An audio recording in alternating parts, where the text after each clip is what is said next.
Comment elle se termine, l'époque Marseille, d'ailleurs? L'époque Marseille, elle se termine que avec l'autre, on se prend la tête. Il ferme le restaurant du jour au lendemain. Wow. Il me traîne devant la police judiciaire pour vol. Voilà, faut dire les choses. Je suis blanchie, mais lui, il n'y croit toujours pas aujourd'hui. Donc voilà. Moi, ça me... Bah, c'est horrible. C'est redur. Ouais. Après, Schtroumpf, entrecôte, tout ça. Ouais, Schtroumpf, entrecôte. Même pas la force de manger l'entrecôte. Je me suis arrêtée au Schtroumpf, quoi. Et non, mais voilà, il y avait des clients de chez Georgiana qui me disent « Ah, mais... un en particulier, c'est l'agent de Florent Manodou. Donc Jean-François Salessi me dit « Écoute, avec Flo et un autre ami, on a repris un truc mythique sur le Vieux-Port qui s'appelle le Cristal. On va le changer, on va faire une brasserie. Vu que t'as rien à faire, t'as qu'à venir nous aider à ouvrir parce que le chef qu'on avait... pris, machin. Ah ouais, mais moi, je veux plus de salarié, je veux pas être associé, je veux plus rien de tout ça. Non, mais t'as qu'à être consultante. Ok. Mais comme j'ai pas fait les choses à moitié, évidemment, je suis allée me poser en cuisine et j'ai bossé 7 jours sur 7 pendant presque 2 ans. Donc, je les ai aidés à ouvrir, le resto, on a formé les équipes, on a mis en place un peu le truc, quoi. Au début, on était parti sur un lieu où il y aurait ici des burgers, des machins, tout ça. Et puis ça s'est un peu affiné au fil du temps. Il y avait des brunchs, des ci, des là. Et puis après, on a un peu changé les horaires d'ouverture. Et une fois que ça a roulé et que j'ai trouvé un bon chef pour rester là, eh bien, je suis partie. J'ai fait 1 mois. Ouais. J'ai fait 1 mois. J'étais fatiguée. Mais fatiguée, je pense, de 2 années. Et puis, j'ai pas digéré encore chez Georgiana. Je me suis enfoncée. Quand on enchaîne, souvent, c'est un peu ça aussi. Je me suis lancée dans ce projet-là, etc. Donc, j'ai dit, allez, les gars, je vous laisse, j'arrête. Ouais, je suis partie chez ma mère, au Bénin, et 1 mois. 1 mois de ressourcing, de... Vous savez, il y a une phrase qui dit que quand on sait pas où on va, il faut savoir d'où on vient.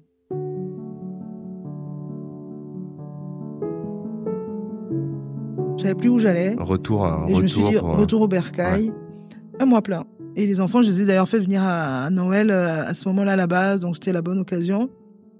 Et du coup, ça m'a fait du bien. Vous savez, vous arrivez, moi, ma mère, on se parle pas beaucoup, mais il y a des choses qui passent. Et donc, ça va être... Elle a su ce qu'elle avait à faire quand elle vous a retrouvé.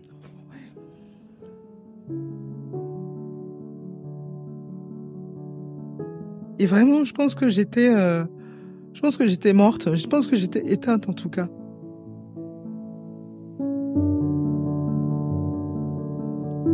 Aux yeux des gens, peut-être que j'étais vivante, parce que voilà, je cuisinais, je faisais des choses, etc.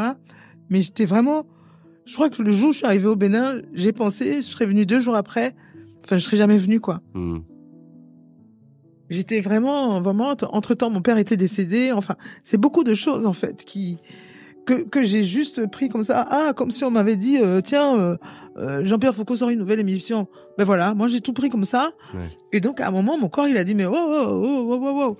Et j'ai quand même toujours ce petit truc de lucidité, quoi, et d'inspiration. Où d'un coup j'ai surtout la bonne idée. Heureusement que j'ai pas eu que des mauvaises idées. Et donc ma mère, elle m'a. C'est comme si j'étais née une 2e fois, en fait. C'est comme si elle m'avait remis au monde. Mais sans que j'arrive en disant, je suis fatiguée, il faut que tu me boostes, quelque chose, en fait. Je suis restée chez elle. Alors qu'en général, quand je vais au Bénin, je reste pas beaucoup chez ma mère, hein. Je vais la voir un jour et puis après, je fais mes trucs. Et là, je suis restée là. J'ai mangé sa nourriture, Reset. Ouais, complet.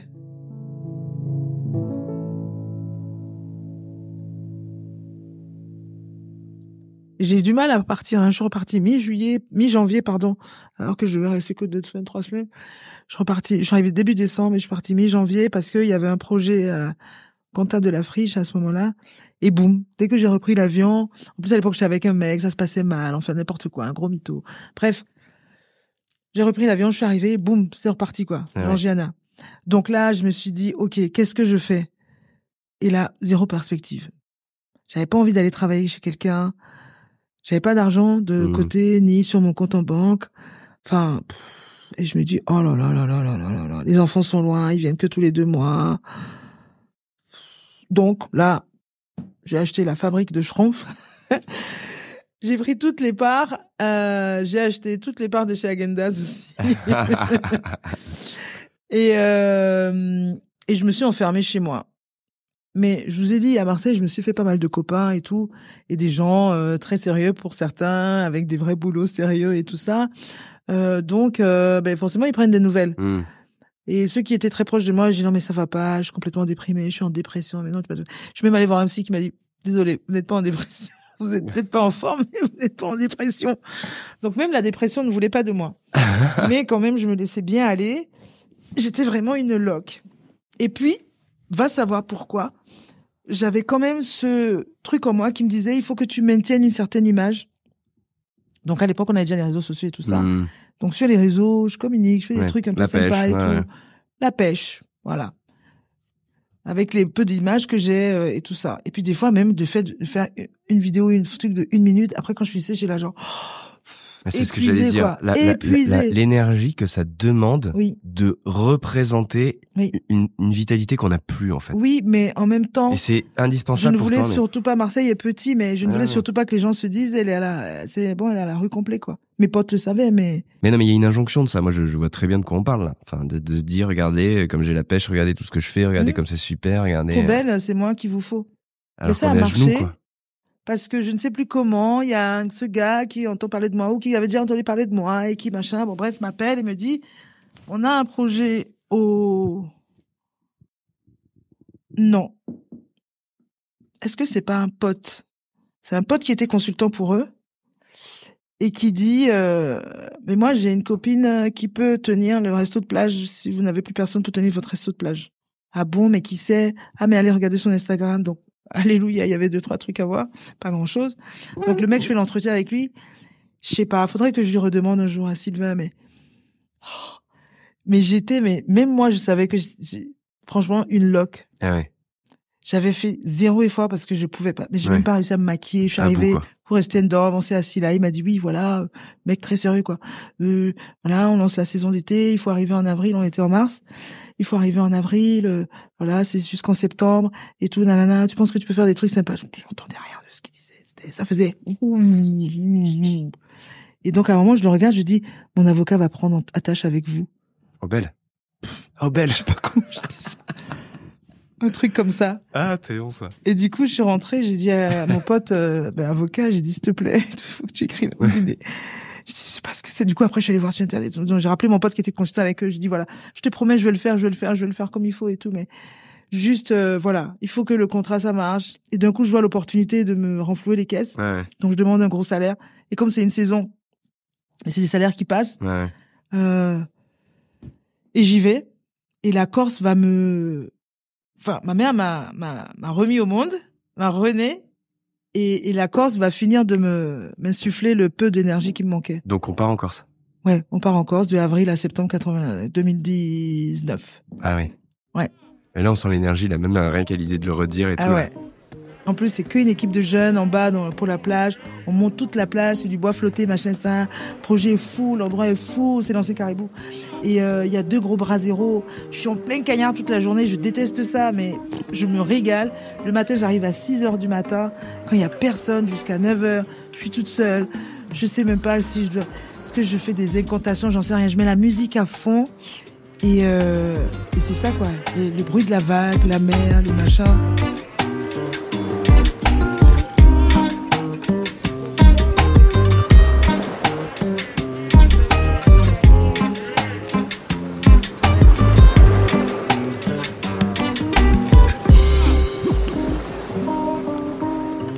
C'est marrant quand même la vie. On se retrouve avec des moments de down, pas possible, de fond de canapé, de machin où on veut plus. Et puis on se retrouve dans un lieu paradisiaque, dans en un temps venu. On est venu nous chercher. Mais oui. On nous paye. Mais. Et on nous dit mais c'est pour toi qu'on vient. Et si j'avais le permis, en plus il m'avait pris une super maison et tout. Je suis allée la voir, j'ai dit vraiment je peux pas rester là, j'ai pas le permis. Donc du coup je suis venue dormir dans le bâtiment des employés, des saisonniers. Et j'avais aussi négocié pour que mes enfants viennent 1 mois avec moi. Ah. Donc à un moment, mes enfants sont arrivés en juillet. Génial. Bonheur.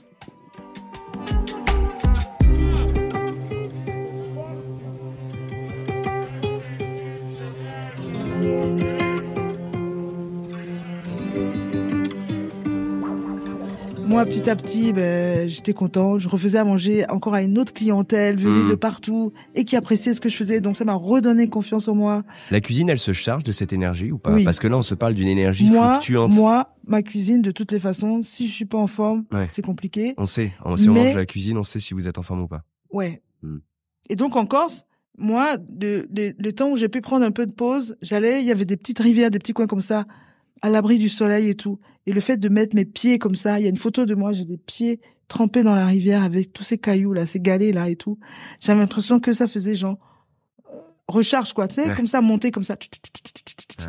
Et jusqu'à la fin quasiment de la saison, la recharge elle était pleine. C'est génial. La recharge elle était super pleine, que avec de l'eau glacée, pas la mer, avec l'eau de la rivière. Retour en France, et là, en 3 mois, on écrit le projet, on dit voilà, c'est bon, janvier, on va voir la banque, on signe un compromis avec un local, bim bam boum. J'ai une pote qui me suit, qui dit voilà, moi je mets l'argent. La banque dit banco, l'argent sort le 20 mars ou le 21 mars. Trop bien, on commence à faire les travaux dans le local, machin, etc. On a payé des archis, enfin c'était, évidemment, ça faisait que 110 mètres carrés, mais franchement, pour moi, c'était genre comme si j'ouvrais 5 étoiles, quoi. Trop bien, qu'est-ce que ça va être? Une cuisine d'auteur. J'ai vraiment fait tout dans les règles de l'art. On avait une agence qui me parlait, posait des questions. C'est qui votre femme, machin, Michelle Obama? Quelles sont les couleurs que vous voyez? Terracotta, nanani. Donc, elles m'ont fait un mood board, roadbook, je sais plus. Voilà, on avait tout prêt. On a commencé à enlever les gravats, l'archi suivait les trucs et tout. Covid.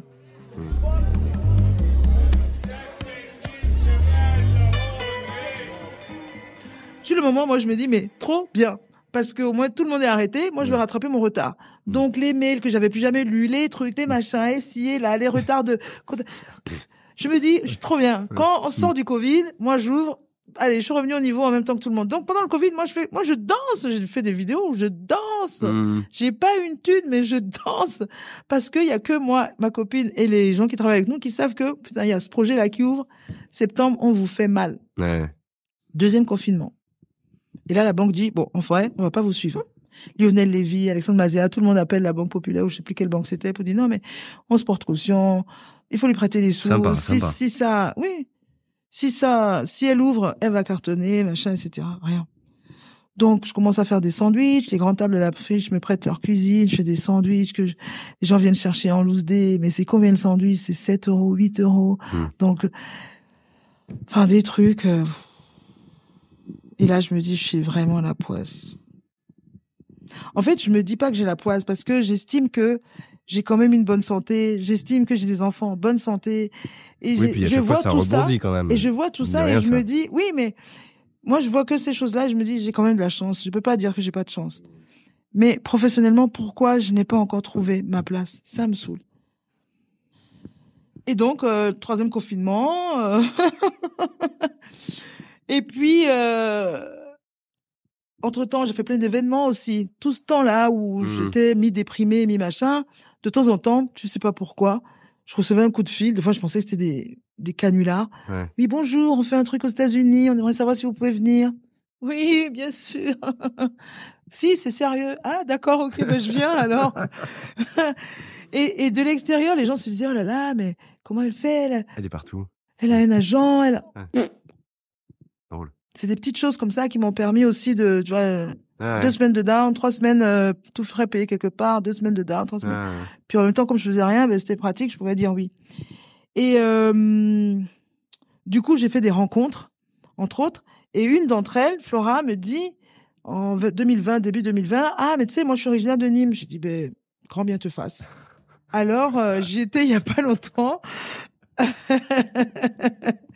Non mais c'est vrai. J'étais il y a pas longtemps et il y a un gars là-bas qui est entrepreneur, machin. J'ai une de mes cousines ou amies qui bosse avec lui et il a racheté un hôtel particulier, il ouvre un restaurant, il cherche des chefs pour faire une programmation, il fait une résidence de chef là-bas. Ah oui, c'est payé comment? Il faut que tu factures et tout, mais t'as une société, non? Puisque ton projet est tombé à l'eau, mais t'as pas fermé la société. Je dis non, j'ai pas fermé la société, mais comment je vais facturer par soir? J'ai pas envie, c'est trop compliqué. Moi, je veux juste cuisiner et tout. Mais vas-y, au moins ça te fait quelque chose tous les mois et tout. Tu sais, en plus, elle est gentille, quoi. Elle me dit, mais en fait, t'as rien, donc pourquoi tu... Et je dis non. Elle me dit, je peux lui donner ton numéro? Je dis oui, si tu veux. Et le mec m'appelle, il me dit, voilà, bonjour, Denis Negrini, je dis, non, super.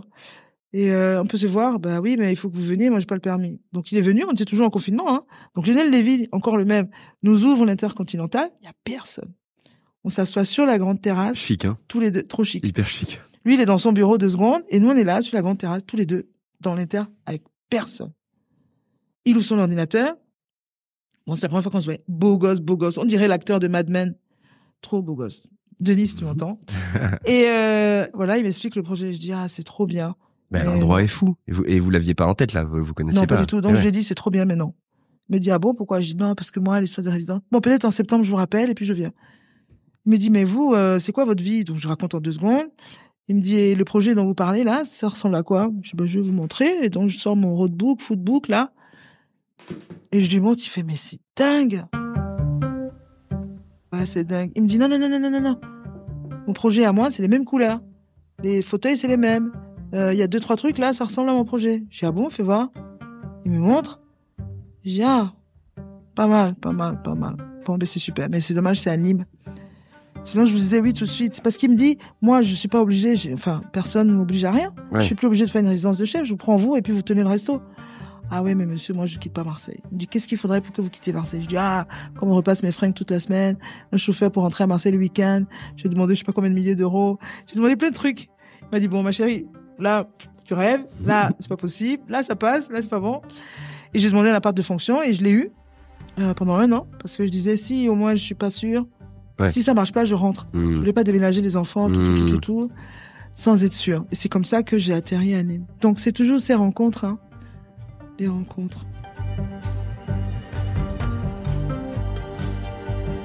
Après, vraiment, les rencontres, ça suffit pas, hein. Il faut travailler, hein. Ben oui. Puis le travail, il a été assez vite remarqué, quand même. Oui, il a été vite remarqué, mais attention, il faut pas non plus se raconter d'histoire.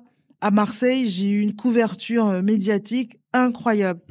Alors oui, ça a commencé avec MasterChef, mais après, pour l'atelier, mais côté sud, il y a pas un truc que j'ai pas eu. Mais après, c'était un petit truc sympa. Le Georgiana aussi, c'était déjà un resto, un vrai, donc pareil, j'ai eu l'Express, François-Régis Gaudry, des trucs, des gens que je connaissais même pas. L'existence d'un critique de machin. Le Goemio a commencé à s'intéresser à moi. Ça aussi, ça m'a vachement... il y avait une petite cohorte qui a fini par vous suivre tout du long, en fait, depuis Marseille, en fait. Oui, le jour où le rédacteur le patron du Goemio arrive chez moi ce jour-là, moi, je sais pas qui c'est et tout. Et à la fin, il se présente et tout, je dis enchanté. Et moi, j'ai toujours ce truc tout est un peu désacralisé, quoi. Je respecte les gens, mais en fait, je suis pas là, genre, waouh, c'est vous, oh, incroyable. Bon. Donc déjà... Ce serait flippant en même temps. Oui, c'est vrai, non? Parce que les gens voient pas la tête que je fais. Et du coup, le Goemio, ça m'a vachement mis en orbite quand même. Bah ouais. Donc après, forcément, quand j'arrive à Nîmes, le Goemio revient. Bah ouais. En plus, eux, ils me disent Grand de demain, c'est quand même un beau titre. Franchement, j'y ai pas cru au début. Et je me suis dit, waouh, moi, Grand de demain. Après, c'était genre Occitanie. J'ai dit, ça va, Occitanie, oui, d'accord, ça va. Il y avait personne sur le truc. Et après, genre, non, je suis convoquée en finale au national, à la grande soirée Grand de demain, France.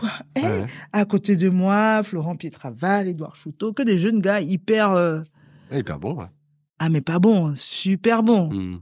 Moi, à côté, je me dis, ok, salut, c'est Tata Georgiana. Et donc, trop bien. Évidemment, il y a des gens qui se posent des questions, qui se disent, mais elle est là-bas, pourquoi? Moi, je suis pas là-bas, elle est là-bas.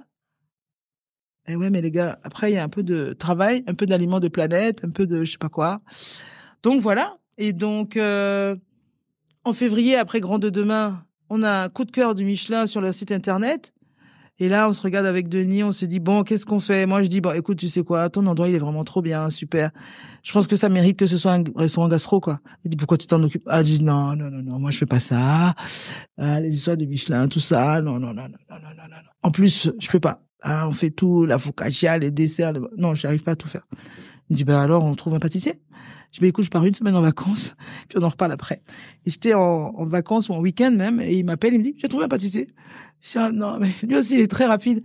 Et du coup, on a la chance d'accueillir François Josse, qui est incroyable comme gars, comme pâtissier. Ça a un peu chauffé au début entre nous, parce que l'autre, il arrive, il a fait que des grandes maisons. Ce qu'on dit, des grandes maisons, des 2 étoiles, des 3 étoiles et tout ça. Et donc, il a une façon de travailler très codifiée, très carré. Enfin, je sais pas si c'est carré. Oui, on va dire carré, mais quand on dit, si c'est pas carré, ça veut dire quoi? Que c'est rond? Ouais, c'est vrai. Bon, carré, c'est comme si tout le reste, c'est pas bien. C'est différent. Voilà. Lui, c'est très codé, très technique, très machin, tout ça. Alors que moi, c'est beaucoup plus instinctif et beaucoup plus... Voilà. Okay. Mais très vite, on arrive à accorder nos violons. Il comprend ce que je veux. Moi, je comprends ce qu'il veut aussi. Qu'on lui foute la paix. Non, et puis voilà. Et puis du coup, ça part, quoi. Il y avait une énergie de dingue à ce moment-là dans le lieu. On a vraiment pas chômé. Et on avait tout le temps du monde, on avait des listes d'attente, on faisait des trucs le midi, apéro le midi, le restaurant l'après-midi, alors que le restaurant ouvrait le soir, le bistrot là-bas, les planches, les machins. Vraiment, on a travaillé comme des monstres. Ouais. Mais sans ce... Mais dans le kiff, j'ai l'impression. Ah ouais. Je crois qu'on se rendait pas compte de ce qui se passait et on avançait seulement dans le kiff. À un moment, il y avait vraiment une espèce d'énergie très spéciale. Et François, en fin d'année 2022, a commencé à dire « Oh, vous allez voir, bientôt, Michelin, il va nous appeler. Oh là là, François, mais arrête. » Et du coup, à partir du mois de janvier, il était là. J- tant de jours. J- tant de jours. Dès que la date est sortie de truc. Et après, à 15 jours, 3 semaines de la date, il me dit « Chef, franchement, s'ils t'ont appelé, dis-le-moi. » Je dis « Non, je te jure, personne m'a appelé. » Ouais, lui, il avait l'habitude, de par son passif, il se oui, disait, et puis lui, OK, il est nous, on est dans le très spectre. guide rouge, voilà. Nous, on est dans le très spectre. comme ça. Et il dit, voilà, ce qu'on fait, oui, c'est peut-être pas la meilleure table du monde, mais franchement, moi, je pense que, vu qu'ils savent que vous existez déjà, ils savent qu'on existe, j'espère qu'ils sont venus, et s'ils sont venus, il n'y a pas de raison qu'ils ne la donnent pas, machin et tout ça. Et puis, je suis là, quoi, attends. T'es là, ouais, donc toi seul, tu crois que... Et puis, je rentre chez moi à midi, là, un jour après le service, ou voilà. Je me dis, je vais me poser 2 secondes. Et mon téléphone sonne, et je suis là, allô, allô, allô. Je décroche jamais les numéros que je connais pas. Et là, le monsieur dit, bonjour, monsieur, je sais pas quoi, guide Michelin. Là, je fais, oh, guide Michelin. Oui, bonjour. Oui, nous organisons, je sais pas quoi. Il dit, c'est une cérémonie spéciale. Il y a François aussi qui est invité parce que on sait que c'est votre pâtissier et tout ça. On invite tous les cuisiniers de la jeune garde. Je dis, bon, c'est gentil pour moi parce que j'ai quand même un certain âge, mais je viens avec plaisir. Et là, j'envoie un message. Pendant qu'on est en train de parler, j'envoie un texto à François. Je dis, je suis en lien avec le Michelin. Il dit, demande-leur si on a l'étoile. Je fais, jamais de la vie.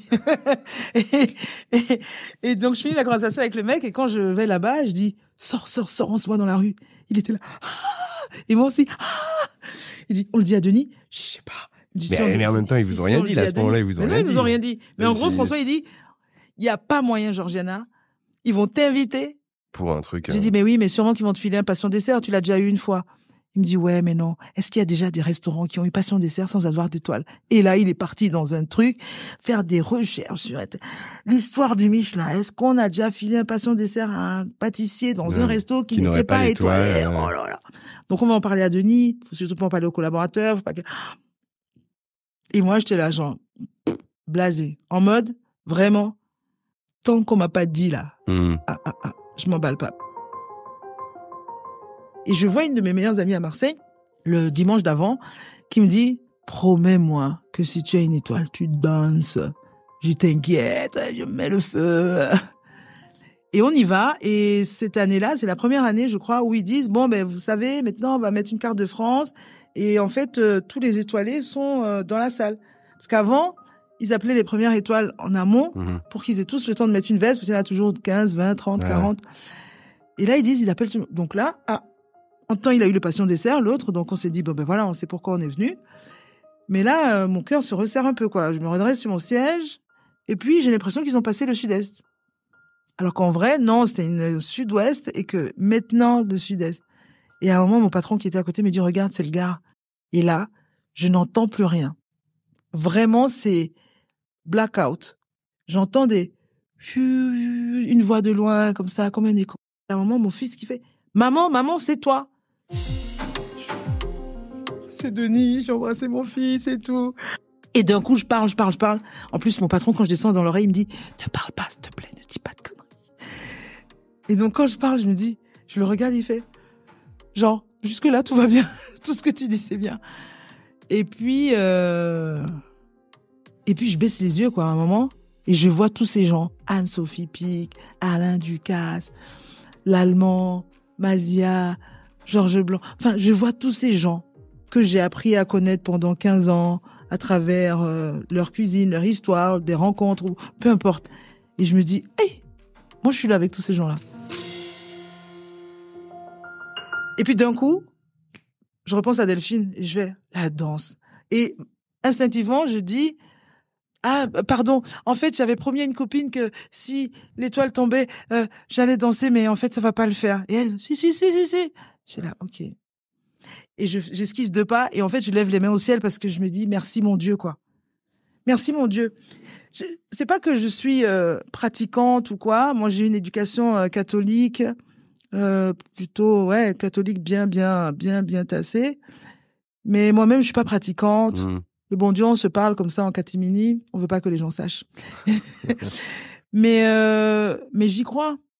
Et dans tous les cas, si c'est pas le bon Dieu, il y a forcément quelque chose quelque part qui, à un moment, te donne cette force-là, quoi. C'est pas possible. C'était le 6 ou le 7 mars 2023. C'est fou. L'impression que, je sais pas. Et des fois, j'ai envie d'interroger les autres étoilés et de leur dire, mais c'est comme ça pour vous aussi? Parce que vraiment, et la presse, après, les gens m'ont appelé. Je pouvais rien faire, j'avais plus de staff et tout, donc je refusais toutes les interviews quasiment. J'en ai que celles que je pouvais faire au téléphone. J'ai, entre guillemets, raté plein d'opportunités comme ça mais en vrai, j'ai rien raté. Parce que pour moi, c'était pas encore vraiment, c'était encore très comme ça dans ma tête. Là, cette année, j'étais à la dernière cérémonie du Michelin. Et il y en a quelques-uns, franchement, j'avais l'impression que ils étaient pas contents d'être là. Ah oui. Ça faisait très bizarre. Il y en a 2, 3. Pourquoi? Mais qu'est-ce que j'en sais? Je les connais pas. Ils avaient pas l'air, ils faisaient la gueule. Ok. Mais je me dis, en fait, ce truc, peut-être quand ça te surprend tellement, moi, j'ai ce côté où je pleure, et puis d'autres, peut-être que ça les fige, quoi. Ah ouais. Ouais, en tout cas, c'est quelque chose. J'ai l'impression, voilà, c'est ça, en fait. On a beau dire, le Michelin, on s'en fout. Le Michelin, il déconne. Le Michelin, il n'y a pas assez ci, il n'y a pas assez ça.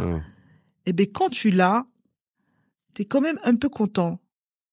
Et t'as beau vouloir te contenir, te machin, tu vois, ou tu figes comme les 2, 3 là, où d'un coup on s'est dit, mais qu'est-ce il est pas content ou quoi? Mais en vrai, je pense que le mec, il se dit, il se passe trop dessus dedans. Ou tu arrives en mode, moi je l'avais déjà eu avant, je l'ai perdu, je l'ai reprise, ça va bien le faire, et puis boum, quand même, tu craches, tu lâches. Enfin, il y a tellement de... Mais c'est énorme. Oui, je crois, je ne sais pas. Après, attention, les gens, ils me demandent, vous en voulez une deuxième? Est-ce que vous voulez la garder, pas la garder? Mais déjà, on décide pas. Merci, voilà, c'est la seule réponse. C'est pas déjà, c'est juste ça. On décide pas. Voilà. Moi, je continue à faire ce que je sais faire. Avec, quoi. Et puis on avance. Voilà. Et puis en plus, moi, maintenant, cette étoile, je voudrais pas juste qu'elle soit quelque chose qui est passé dans ma vie, je voudrais la valoriser. La valoriser, et donc on arrive à la fin du livre, je pense. Au moment où je finis le livre, je crois que je ne sais pas, c'était pas aussi clair dans ma tête. Mais là, c'est en train de... J'ai bien fait de venir, en fait. Faut qu'on réécrive le livre. Ouais, on va en écrire une deuxième version. Non, mais voilà, je veux la valoriser, je veux être utile. Je pense que j'ai été utile pour moi pendant toutes ces années. Et aujourd'hui, j'aimerais être utile pour les autres.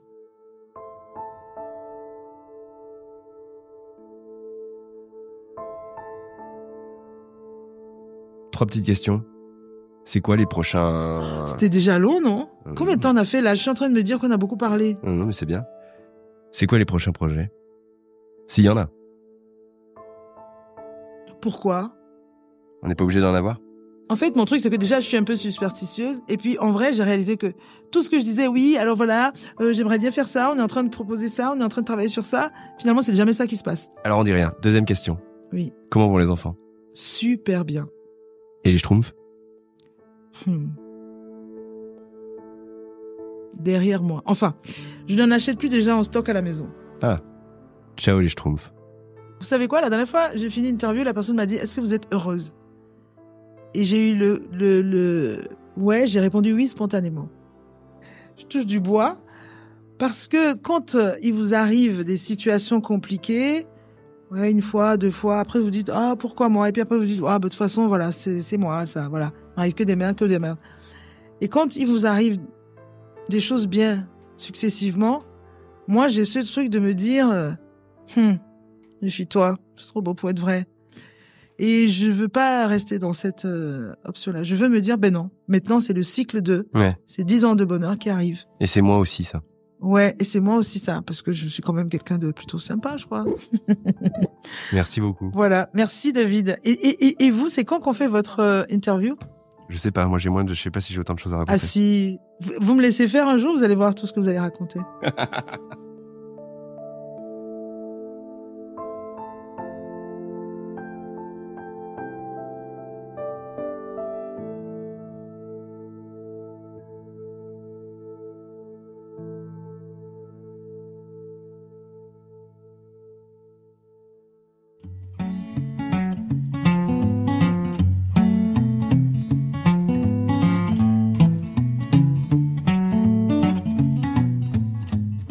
C'est drôle, mais même maintenant, alors que j'écris ces lignes, quelques semaines après cet entretien, je retrouve l'émotion du chemin qu'en quelques heures, on a parcouru ensemble.